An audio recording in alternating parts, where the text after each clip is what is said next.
मैं just part time job करके आया था, लेकिन हमरा को एडिटर का फोन आता है और वो हमसे बोलता है भैया जी हमरा को कोई काम दो, क्योंकि तुम यूट्यूब के अलावा पार्ट टाइम भी जॉब करते हो, लेकिन हमरा को भी तो काम चाहिए ना। तो फिर पीयूष भाई मुझे बोलते हैं कि यूजी भाई एक ऐसा वीडियो बनाओ जिसके अंदर हम आग ही लगा दे, और वो आग ऐसे लगे कि पूरी कम्युनिटी एक तरफा होके लड़ने लगे। अब देखो ऑलरेडी बहुत सारे टॉपिक हो गए थे, तो फिर मैंने सोचा कि अगर आग लगाने वाली बात ही तुम कह रहे हो तो फिर हम जेम्स ली और गन को ही भिड़वा देते हैं। और ये चीज देख के पीयूष भाई के मुंह पे काफी बड़ी वाली स्माइल आ गई थी। खैर ये दुख भरी स्टोरी कभी और सुनाएंगे, लेकिन पहले मैं डिस्क्लेमर दे देता हूँ। देखो एक बंदे को जिताना मतलब दूसरे फैन बेस को नाराज करना, और अगर मैं एक बंदे को जिता भी दूं तो दूसरा फैन बेस नाराज तो होगा ही। खैर बिना किसी बकलोली के चलो शुरू करते हैं।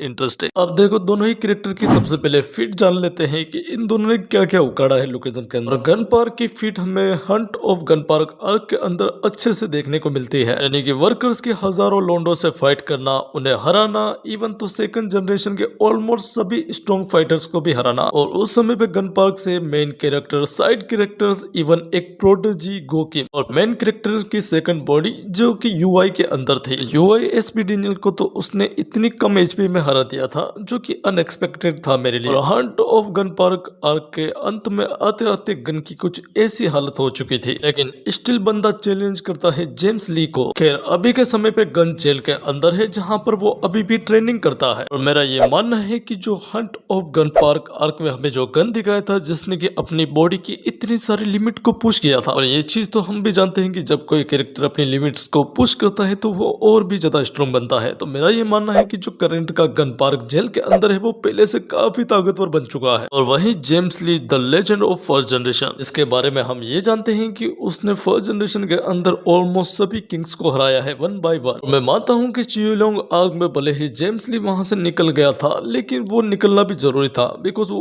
उस समय पे प्रिपेयर नहीं था। मतलब कि यार जान बची तो लाखों पाए, जब तक जिंदगी है तब तक तुम्हारे पास कई मौके हैं। और सेम चीज गोस फॉर जेम्स ली, जहाँ उसने सियोंग युग के साथ तगड़ी फाइट की, एंड देन तुम्हें पता है कि वहां पर सारे के सारे किंग्स आ गए थे, और उस समय पे जेम्स ली बिल्कुल भी प्रिपेयर नहीं था। वो ये चीज मेंशन भी करता है। एंड देन प्रिपरेशन के बाद तुम्हें पता ही है कि वो सारे किंग्स के साथ क्या क्या करता है, किसी की टांगे निकाल देता है, किसी की मुठ्ठियां और किसी की आंखें। और अगर तुम बात कर रहे हो किंग्स की, तो भाई किंग्स काफी ज्यादा स्ट्रॉन्ग होते हैं, और ये बात हर लुकिज्म फैंस को पता है। और उन्हीं किंग्स को निक डिफिकल्टी के साथ हरा देना, ये भी खुद में एक क्रेजी फिट है। खैर ये तगड़ा पावर अप उसे मिला था किताई किम के साथ ट्रेनिंग करके। अब इन दोनों ने कौन सी ट्रेनिंग की और क्या गुल खिलाए हैं उसके बारे में अभी तक मानवा के अंदर कुछ भी एक्सप्लेन नहीं किया गया। बिग डील हंट आर्क के अंदर भी इसने विदाउट किसी एफर्ट के सेकंड जनरेशन के 3 लोंडो को, जो कि ताकतवर भी थे, उन्हें वो विदाउट किसी दिक्कत के डोमिनेट कर रहा था। और सिर्फ इतना ही नहीं, जो 2300 माह वापस से रीमेक करने के लिए आता है जेम्स ली से, उसे जेम्स ली आराम से हरा देता है। फिर यहाँ पर एक क्रेजी फिट आपको फिर से मैं बताता हूँ कि यूआई एसबी डेनियल वर्सेस जब जेम्स ली हुआ था, तब भी जेम्स ली आराम से यूआई डेनियल के सामने कीप अप कर पा रहा था। खैर अगर दोनों की बैटल आईक्यू की बात करें तो सबसे पहले गन की बात करें तो इस लोंडे ने बहुत सारे लोंडो को ट्रेन किया हुआ है, और गन पार्क को काफी ज्यादा मार्शल आर्ट्स और फाइट वगैरह के बारे में बहुत सारा नॉलेज है। और गन पार्क बचपन से ही ट्रेनिंग करता आ रहा है, और उसने बहुत सारे स्ट्रॉन्ग बंदों से फाइट किया हुआ है। एंड गन एक ऐसा बंदा है जो कि अपने सामने वाले अपोनेंट को आराम से एनालाइज करता है, इवन तो उसको मौका देता है कि वो उसे मारे। और Hunt of gun park arc के अंदर भी उसने सेकंड जनरेशन वाले बंदों को हराया, वो भी इतनी खराब कंडीशन होने के बाद भी। और वैसे भी ये चीज तो हमें दिखती भी है यार, इतने सारे लोंडे तुम पे जंप करते और तुम आराम से एनालाइज करके उनको मार रहे हो, डैमेज वगैरह लेते हैं। तो हाँ मैं मानता हूँ कि अगर तुम लोकिज्म के किसी लिस्ट के अंदर बैटल आईक्यू की बात करोगे तो भाई साहब गन को तुम काफी ऊपर रखना चाहिए तुम्हें। और वहीं अगर हम बात करें जेम्स ली की, तो जेम्स ली का आईक्यू और बैटल आईक्यू काफी तगड़ा है। ये बंदों को मैनिपुलेट करता है, उनसे अपना काम निकलवाता है। और जेम्स ली का बैटल आईक्यू की तो तुम बात ही ना करो। जब सियोंग जी और इसकी फाइट हो रही थी, तब सियोंग जी युग के सामने ये कुछ ऐसी चीजें बोल रहा था, स्ट्रेंथ वगैरह फलाना ढिमकाना, तो सियोंग जी युग को चीज ही पता नहीं चल रही थी कि ये साला बोल क्या रहा है। लेकिन उस समय पे जेम्स ली बस एनालाइज कर रहा था सियोंग जी युग को। और वैसे भी जेम्स ली एक काम फाइटर है जो कि इतना ज्यादा उस्तुक नहीं होता और आराम से एनालाइज करके फाइट करता है। ऐसे कैरेक्टर का काफी कंट्रोल होता है अपनी बॉडी के ऊपर, जिससे कि वो मूवमेंट प्रिडिक्ट कर सकते हैं। मुझे ऐसा लगता है कि बैटल आईक्यू जेम्स ली का काफी तगड़ा वाला है। फिर अगर बात करें स्पीड की, तो गन की स्पीड भी काफी तगड़ी है। वो मल्टीपल अपोनेंट से लड़ता है, और वो भी तगड़ी स्पीड के साथ। और TUI के अंदर तो उसकी स्पीड नेक्स्ट लेवल पे ही पहुंच जाती है, जहां गो के मूनलाइट स्वॉर्ड टेक्निक के सामने जो कि भाई साहब कुर्सियां वगैरह और जो भी उसके डायरेक्शन में आ रहा था सबको काट रही थी। इस अटैक के अंदर काफी स्पीड थी,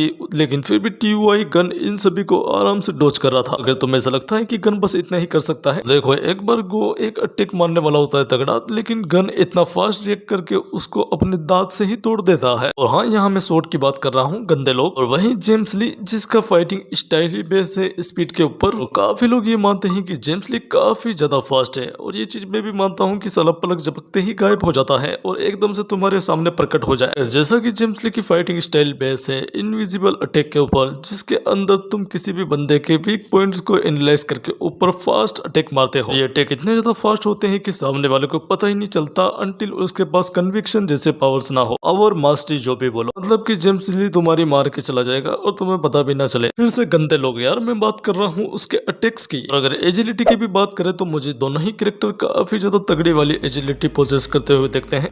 गन भी तगड़ी वाली एजिलिटी पोजेस करता है और जेम्स ली भी काफी तगड़ी एजिलिटी पोजेस करता है। लेकिन अगर हम बात करें एंड्योरेंस की, तो जैसा कि हमें पता है कि गन पार्क को मार खाना में काफी ज्यादा मजा आता है। और गन एक ऐसा कैरेक्टर है जो कि जानबूझ के अपने ऊपर अटैक लेता है। और Hunt of gun park arc में उसकी हालत देख के तुम देखोगे कि साला का एक हाथ टूट गया, उसके गले में तलवारों का गाब लगे हुए हैं, सारी हड्डियां पंचर हो चुकी हैं, उसका ब्लड लूज हो रहा था उस समय पे। ऑफ कोर्स उसका ऐसा हालत हुआ था सेकंड जनरेशन के ताकतवर लोंडो के साथ लड़के, इवन तो हमारे गो और SBUI डेनियल के सामने लड़के, लेकिन फिर भी बंदा अपने पैरों पे खड़ा था। इवन तो जेम्स ली से भी लड़ने के लिए तैयार था। वहीं हम बात करें जेम्स ली की, तो सियोंग युग वाली फाइट में भी उसने काफी तगड़े तगड़े अटैक अपने ऊपर लिए थे। लेकिन जैसा कि हम जेम्स ली को जानते हैं, वो अपनी स्पीड की वजह से काफी अटैक्स को डोज भी कर लेता है। लेकिन इसका मतलब ये नहीं कि जेम्स ली बहुत सारे अटैक्स को ले नहीं सकता भाई साहब, उसके पास ऑफ कोर्स एंड्योरेंस मास्टरी भी होगी। और जैसा कि हमें पता है कि जेम्स ली हमेशा खुद को प्रिपेयर करके रखता है हर अटैक्स और हर चीजों के लिए। मैं ऐसा नहीं बोल रहा हूँ कि जेम्स ली के पास अच्छी एंड्योरेंस नहीं है, उसके पास काफी तगड़ी एंड्योरेंस तो हो गई ही, लेकिन यार गन की एंड्योरेंस थोड़ी नेक्स्ट लेवल पे लगती है मुझे। और TUI के अंदर आने के बाद तो भले उसकी बॉडी कितनी भी ज्यादा डैमेज हो, तो उसे कुछ घंटा फर्क नहीं पड़ने वाला। और गन के पास ब्लैक बोन्स और UI जैसे एबिलिटीज है जो कि हमेशा उसको उसके पीक के अंदर रखती है। वन ब्लैक बोन्स के बारे में तो तुम्हें पता ही है कि वो कितनी ज्यादा मजबूत होती है। गो उसे अपनी तलवार के साथ भी नहीं काट पा रहा था। UI डेनियल तो उसे दीवारों के अंदर पीटते पीटते फर्स्ट फ्लोर से नीचे लेके जा रहा था। मतलब कि यार गन की एंड्योरेंस तो मानो या ना मानो बहुत ही ज्यादा खतरनाक वाली है। लेकिन वही अगर हम बात करें स्ट्रेंथ की, Hunt of gun park arc में भी हमारा गन इतने तगड़े तगड़े घूसे मार रहा था कि सेकंड जनरेशन के मुंह से आह ऊ निकल रही थी। जो कैरेक्टर अपने हाथों से इतनी सारी दीवारों को क्रैक कर सकता है, इवन तो तोड़ भी कर सकता है, तो उसकी स्ट्रेंथ तो तगड़ी हो गई ही। मतलब कि यार अपने दांतों से ही तलवार तोड़ दे रहा है। इवन तो जिस कैरेक्टर की हड्डियां ही इतनी ज्यादा मजबूत है जो कि इतने सारा डैमेज ले सकती है, तो ऑफ कोर्स यार उसकी स्ट्रेंथ तो बढ़ेगी ही। एंड गन किसी की भी हड्डियां अपने हाथों से चकनाचूर कर सकता है, जैसा कि उसने गोरिल्ला जैसे बंदे के साथ भी किया था। उसके हाथ को चकनाचूर कर दिया था उसने पकड़े गए। वहीं बात करें जेम्स ली की, तो भाई साहब जेम्स ली की इतनी ज्यादा डेंजर होती है कि वो बड़े बड़े दीवारों में होल कर देती है। उसके स्ट्रेंथ की तगड़ी फिट ही हमें कुछ चैप्टर्स के पहले देखने को मिली थी जब जेगिना वर्सेस जेम्स ली हुआ था। मतलब कि यार उसने एक ऐसा अटैक मारा था, मतलब कि वो जगह थी ना जहाँ पर कुत्तों को रखा जाता था, और वो जगह भी काफी बड़ी थी। लेकिन जेम्स ली के एक ऐसे अटैक ने भाई साहब पूरी की पूरी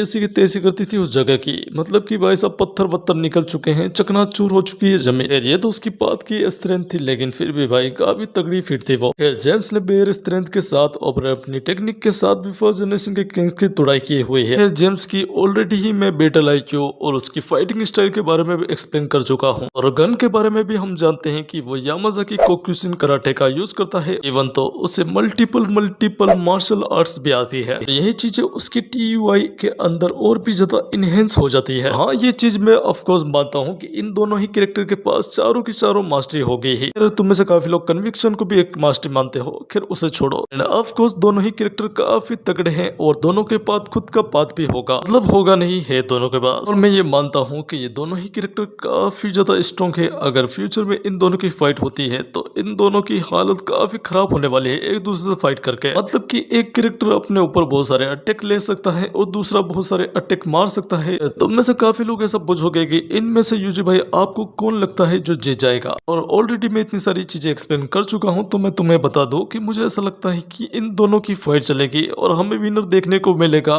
ये दोनों ही। मतलब कि यार इन दोनों की फाइट ऐसी तगड़ी होगी कि ये दोनों ही इतने खतरनाक एग्जीक्यूट हो जाएंगे कि साला मैच ही टाई हो जाएगा। और अगर मैं पीटीजे होता तो मैं भी यही करता भाई, दो फैन बेस आपस में लड़ते रहते तो मैं क्या करता, दोनों ही कैरेक्टर को टाई करवा देता यार, या फिर मैच को एक ऐसे मोड पे रखता जिससे कि ऐसा लगे कि भाई साहब दोनों ही फैन बेस खुश हैं। लेकिन मैं मानता हूँ कि जेम्स ली एक डेवलपर है, मतलब कि यार लोंडा काफी ज्यादा चालाक है, और तुम ये चीज हमेशा भूल जाते हो कि एक बैटल आईक्यू कितना ज्यादा मायने रखता है एक फाइट के अंदर। मतलब कि यार Hunt of gun park arc के अंदर गन ने इतनी सारी फाइट की और इतना कुछ किया, लेकिन फिर भी रेड पेपर को प्रोटेक्ट करने में फेल हो गया। यानी कि यार इतना स्ट्रॉन्ग होने के बाद भी, और इतने सारे मैच करने के बाद, और इतना सारा ओरा फार्मिंग करने के बाद भी अगर तुम मिशन में फेल हो जाओ, एंड वही दूसरी तरफ जेम्स ली जिसने कुछ इतना कुछ किया ही नहीं, लेकिन फिर भी रेड पेपर को हथिया लिया। मैं ऐसा मानता हूँ कि गधे मजदूरी से बढ़िया है स्मार्ट वर्क। मतलब कि यार तुम्हें जीतने से फर्क ही ना पड़े और तुम अपने सामने वाले को कैसे भी ना कैसे करके हरा दो, जिससे कि ना तो तुम्हारा नुकसान हो और जो तुम्हें करना था वो भी आराम से तुम कर पाओ। फिर हमें गन की इतनी सारी फीट दिखाई गई है, लेकिन जब हमें जेम्स ली के बारे में दिखाया जाएगा ना, तब तुम्हें पता चलेगा कि ये बंदा कितना खतरनाक है। और जैसा कि बोला गया है कि बल और बुद्धि काफी खतरनाक डेडलीस्ट कॉम्बो है। इस चीज का हिंट मैंने पहले ही दे दिया था कि साला मैं एक फैन बेस को दिखाऊंगा तो दूसरा फैन मेरे बढ़िया से लेगा। मैंने भी अपना जेम्स ली वाला दिमाग लगाया और अपने दिमाग के 106% हिस्से का यूज किया। रेज बेट होने वाले कमेंट के अंदर अपनी ऐसी तैसी करेंगे और गाली वाली देंगे। जो मेच्योर है वो तो इस वीडियो को